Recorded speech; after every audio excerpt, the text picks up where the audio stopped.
Assalamualaikum warahmatullahi wabarakatuh. Halo teman-teman, kali ini kita akan membahas materi fikih kelas 8 Madrasah Tsanawiyah atau Sederajat semester 1 mengenai rangkuman dari bab 2 dengan berzakat, jiwa dan harta menjadi bersih. Sebelum kita beralih kepada materi, jangan lupa like, komen, dan subscribe ya. Yang pertama, kita akan membahas mengenai pengertian zakat. Zakat menurut bahasa atau logot memiliki beberapa makna antara lain tumbuh, suci, dan berkembang. Sedangkan menurut istilah fikih, zakat adalah sejumlah harta yang diambil dari harta tertentu untuk diberikan kepada golongan tertentu. Adapun hukum dan dalil zakat terdapat di dalam Quran Surat At-Taubah ayat 103 dan juga Quran Surat Al-Baqarah ayat 43.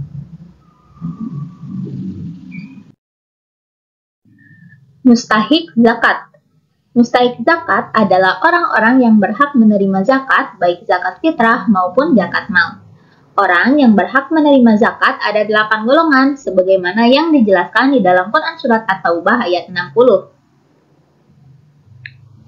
Nah, yang pertama adalah fakir, yang kedua adalah miskin, yang ketiga amil, yang keempat mu'alaf, yang kelima rikob, yang keenam gorim, yang ketujuh sabilillah, dan yang kedelapan ibnu sabil.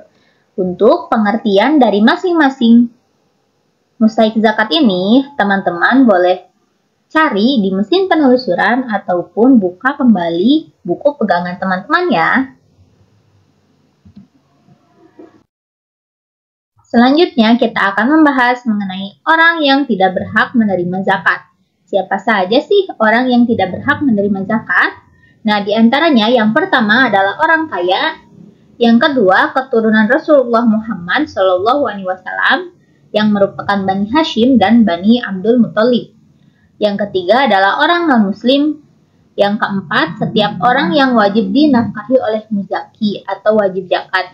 Misal nih, orang kaya yang punya istri dan anak-anaknya ini tidak berhak untuk menerima zakat. Dan yang terakhir adalah budak. Selanjutnya, kita akan membahas mengenai macam-macam zakat. Yang pertama ada zakat fitrah. Secara bahasa, fitrah berarti bersih atau suci. Sedangkan menurut istilah, zakat fitrah adalah sejumlah harta berupa bahan makanan pokok yang wajib dikeluarkan oleh setiap muslim menjelang Hari Raya Idul Fitri dengan tujuan membersihkan jiwa dengan syarat dan rukun tertentu. Adapun melaksanakan zakat fitrah hukumnya adalah fardu ain atau wajib bagi muslim. Tujuan zakat fitrah. Tujuan dari zakat fitrah adalah memenuhi kebutuhan orang-orang miskin pada Hari Raya Idul Fitri dan untuk menghibur mereka dengan sesuatu yang menjadi makanan pokok penduduk negeri tersebut. Rukun zakat fitrah. Ada 4 rukun zakat fitrah. Yang pertama adalah niat untuk menunaikan zakat fitrah dengan ikhlas semata-mata karena Allah. Yang kedua ada pemberi zakat fitrah atau yang disebut juga dengan muzaki. Yang ketiga ada penerima zakat fitrah atau yang disebut dengan mustahik. Dan yang terakhir ada barang atau makanan pokok yang dizakatkan. Selanjutnya adalah syarat wajib zakat fitrah. Yang pertama Islam, yang kedua orang tersebut berjumpa dengan Ramadan dan ada pada waktu terbenam matahari pada malam Idul Fitri, dan yang ketiga mempunyai kelebihan harta atau makanan baik untuk dirinya maupun keluarganya. Waktu membayar zakat fitrah. Yang pertama adalah waktu yang diperbolehkan, yaitu sejak awal bulan Ramadan sampai akhir bulan Ramadan. Yang kedua, waktu wajib ketika seseorang menjumpai Ramadan walaupun sesaat dan sebagian bulan Syawal. Yang ketiga, waktu yang dianjurkan yaitu setelah sholat subuh sebelum pelaksanaan sholat Id. Yang keempat, ada juga waktu makruh, yaitu menunaikan zakat setelah sholat Idul Fitri. Dan selanjutnya ada waktu yang haram, yaitu membayar zakat fitrah setelah Hari Raya Idul Fitri. Ukuran zakat fitrah. Zakat fitrah ditunaikan dalam bentuk bahan makanan pokok daerah setempat. Sebagai contoh, daerah yang makanan pokoknya beras, maka membayar zakat fitrah adalah dengan beras. Menurut pendapat mayoritas ulama, bahwa zakat fitrah dikeluarkan dengan kadar ukuran 1 sok, yaitu sekitar 3,5 liter atau setara dengan 2,5 kg beras. Selanjutnya, kita akan membahas mengenai zakat mal. Nah, secara bahasa, mal berarti harta. Adapun menurut istilah, zakat mal adalah zakat yang dikenakan atas harta mal yang dimiliki oleh seseorang atau lembaga dengan beberapa syarat dan ketentuan yang berlaku dalam hukum Islam. Adapun syarat wajib zakat mal ini yang pertama adalah muslim, yang kedua baligh, yang ketiga berakal sehat, yang keempat merdeka, yang kelima harta yang dimiliki merupakan jenis harta yang wajib dizakati, seperti emas, perak, uang, harta hasil perdagangan, hewan ternak, pertanian, dan buah-buahan. Yang keenam sudah mencapai nisab. Yang ketujuh mencapai haul atau waktunya sudah setahun, kecuali zakat hasil pertanian. Yang kedelapan, harta yang dimiliki merupakan jenis harta yang wajib dizakati, seperti emas, perak, uang, harta hasil perdagangan, hewan ternak, pertanian, dan buah-buahan. Yang kesembilan, harta tersebut merupakan kelebihan dari kebutuhan pokok. Selanjutnya kita akan membahas mengenai macam-macam harta yang wajib dizakati. Yang pertama di sini ada emas dan perak.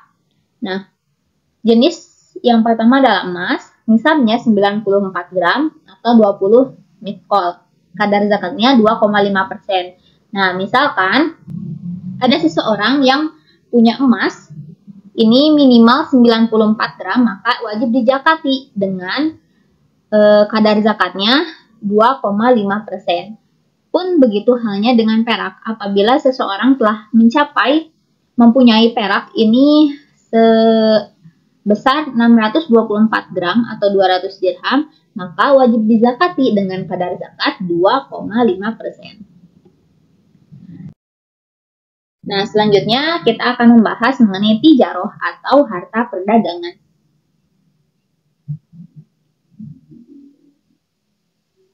Harta perniagaan adalah semua yang diperuntukkan untuk diperjualbelikan dalam berbagai jenisnya, baik dilakukan oleh perorangan atau individu maupun kelompok atau syirkah seperti PT, SIPI, PD, atau firma.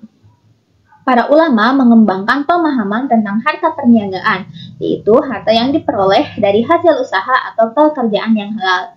Nah, di sini diantaranya harta perdagangan ini banyak ya teman-teman. Ada perdagangan, yang kedua ada industri baja, tekstil, dan lain sebagainya. Yang ketiga ada industri pariwisata, yang keempat real estate, jasa, pertanian, perkebunan, perikanan, serta pendapatan atau gaji. Nah, di sini nisabnya 94 gram emas. Jadi, misalkan ketika seseorang telah mendapat gaji yang mana dalam setahun telah mencapai nisabnya sama dengan harga 94 gram emas, maka harta tersebut wajib dizakati dengan kadar zakat 2,5% dari harta yang dimiliki. Nah, selanjutnya yang ketiga ada hasil tanaman atau buah-buahan dan biji-bijian. Hasil pertanian atau tanaman wajib dizakati dengan 3 syarat. Yang pertama merupakan jenis tanaman yang banyak ditanam oleh masyarakat. Yang kedua, tanaman merupakan jenis makanan pokok. Dan yang ketiga telah mencapai nisab yaitu 5 wasak atau sekitar 750 kg tanpa kulit. Jadi, ketika seorang petani telah memenuhi ketiga syarat ini, maka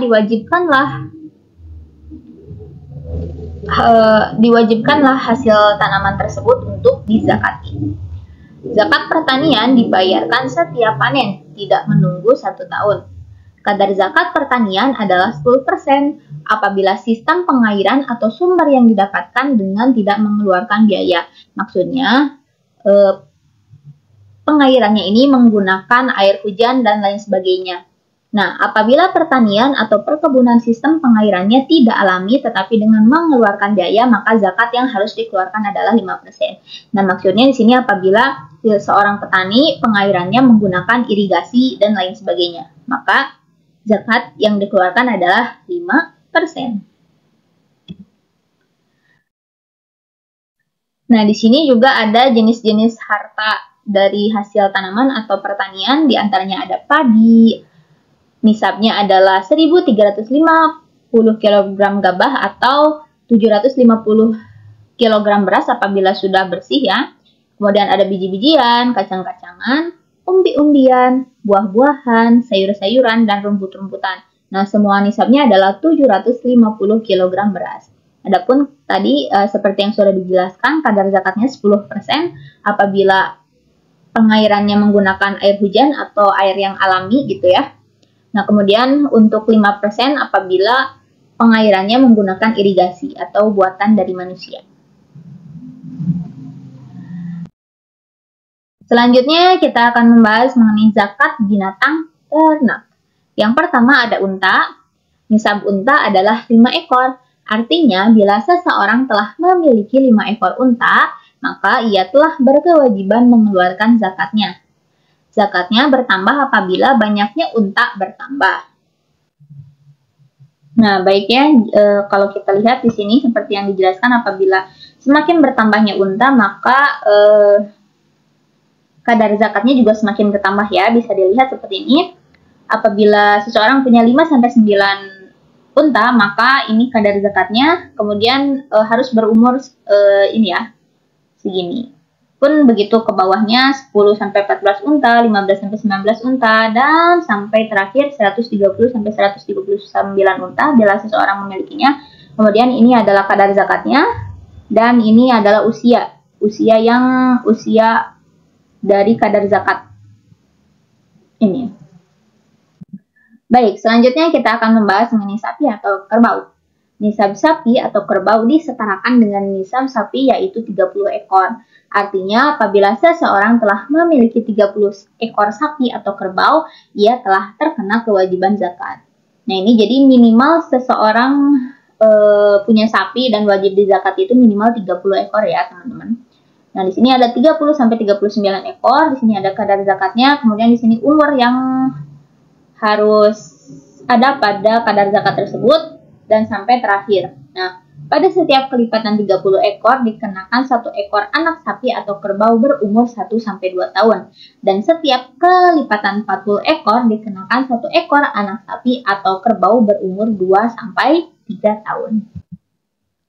Selanjutnya kita akan membahas mengenai kambing. Nisab kambing atau domba adalah 40 ekor. Artinya, apabila seseorang telah memiliki 40 ekor kambing atau domba, maka ia telah wajib mengeluarkan zakatnya. Dan di sini juga ada yang minimal 40. Kemudian di sini yang terakhir, pada setiap kelipatan 100 diambil seekor kambing. Nah, ini untuk kadar zakatnya. Kemudian di sini ada umurnya juga ya, semuanya 2 tahun lebih. Barang tambang. Ma'din atau hasil tambang adalah benda-benda yang terdapat di dalam perut bumi dan memiliki nilai ekonomi seperti emas, perak, timah, tembaga, marmer, giok, minyak bumi, batu bara, dan sebagainya. Kekayaan laut adalah segala sesuatu yang dieksploitasi dari laut seperti mutiara, ambar, marjan, dan sebagainya. Adapun nisab barang tambang adalah 2,5%. Barang temuan atau rikaz. Barang temuan atau rikaz adalah barang-barang berharga yang terpendam peninggalan orang-orang terdahulu yang biasa disebut dengan harta karun, termasuk di dalamnya harta yang ditemukan dan tidak ada yang mengaku sebagai pemiliknya. Adapun nisab barang temuan ini adalah 2,5%. Hikmah zakat.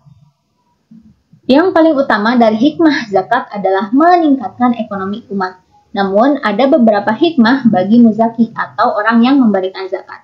Di antaranya, yang pertama, zakat dapat membersihkan harta dan jiwa muzaki. Yang kedua, menumbuhkan rasa syukur kepada Allah. Dan yang terakhir, sebagai sarana mendekatkan diri kepada Allah.